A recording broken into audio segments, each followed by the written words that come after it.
Hello, everybody, and welcome back to Starkey Forum Said. So is anybody else concerned about Trump's inauguration tomorrow? Now, listen to me carefully. This book, the Barron Trump Collection, there is 3 short stories in this collection. One of them is called 1900, The Last President. I just realized something. Trump has moved the inauguration into the Capitol building. Folks, I have a really bad feeling, and let me tell you why. The last page of this book actually talks about the destruction of the Capitol building with the president in it. Yeah.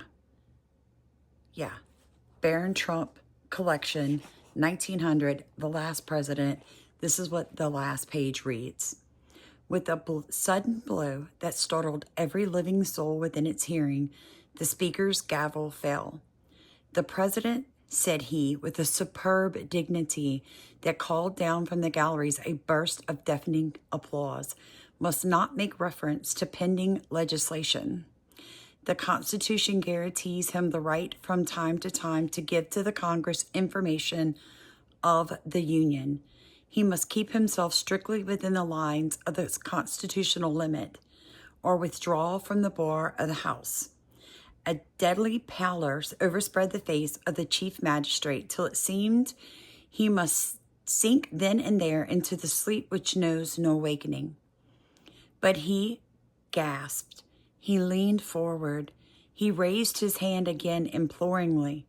And as he did, the bells of the city began to toll the hour of midnight. The new year, the new century was born. But with the last stroke, a fearful and thunderous discharge as of 1,000 monster pieces of artillery shook the Capitol to its very foundations, making the stoutest heart stand still and blanching cheeks that had never known the coward color. The dome of the Capitol had been destroyed by dynamite.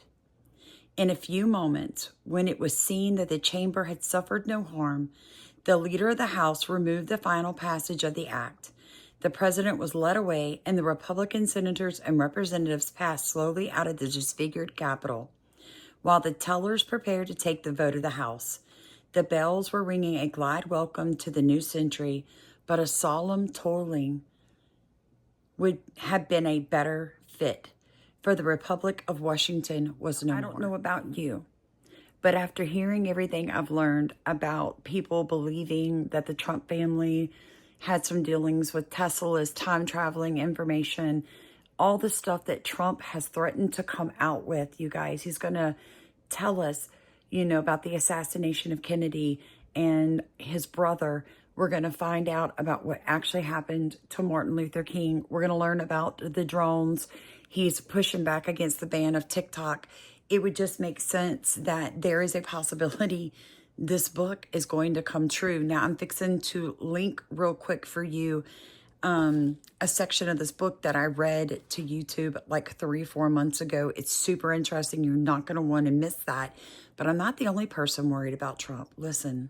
Trump's inauguration. So I heard that Trump keeps moving the location of his inauguration. I feel like he really knows that something's going on. On top of that, all the previous administration is not going to the inauguration. I wonder if they know that something's going to happen too. I am praying for Trump, and everybody needs to be praying for Trump because they really don't want this guy in there. They do not want him in there, and they won't stop at anything.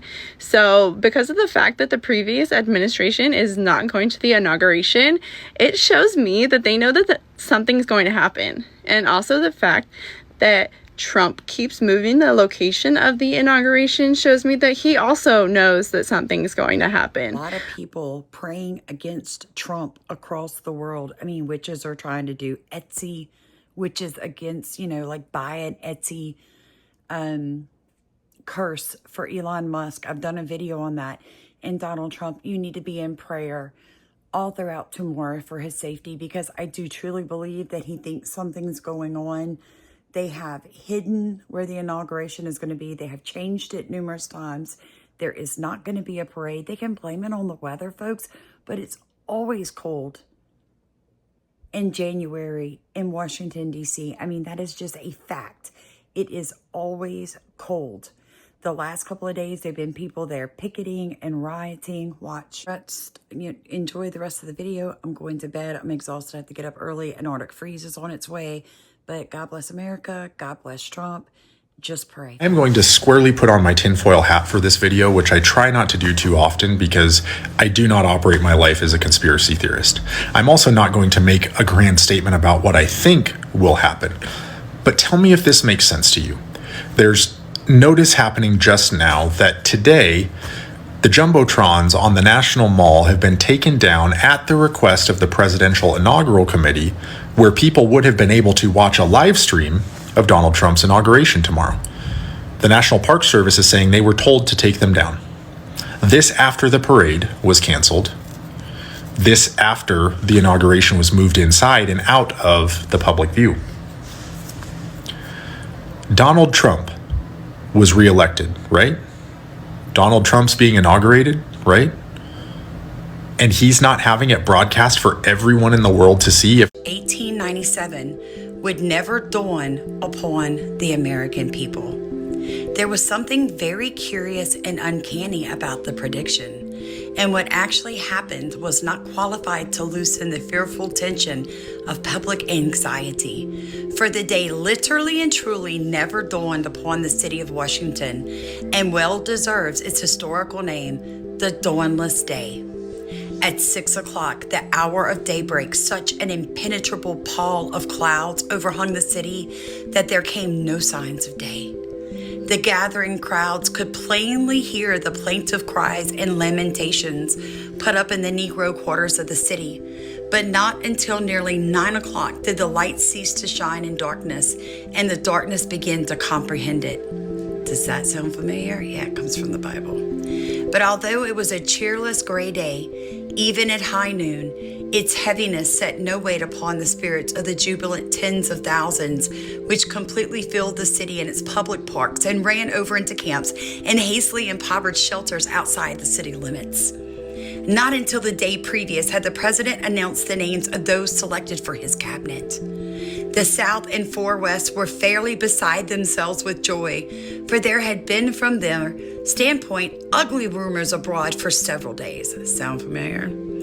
It had been hinted that Brian had surrendered to the money changers, and that the selection of his constitutional advisors would prove him recreant to the glorious cause of popular government, and that the reign of the common people would remain but a dream of the struggling masses.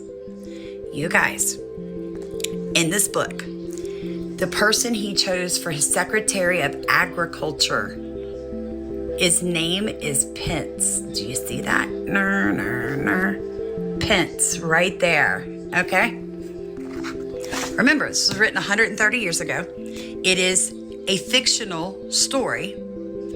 But I will say, curious enough, Lockwood was actually around the time that Donald Trump, the president, his parents and or grandparents would have been in New York. Plus, Lockwood had ties to Germany, which is where the Trump family originated from. If you want to read and hear and see all the connections and cool, amazing things about this book, check it out on my YouTube channel, Starkey Farmstead. Good night.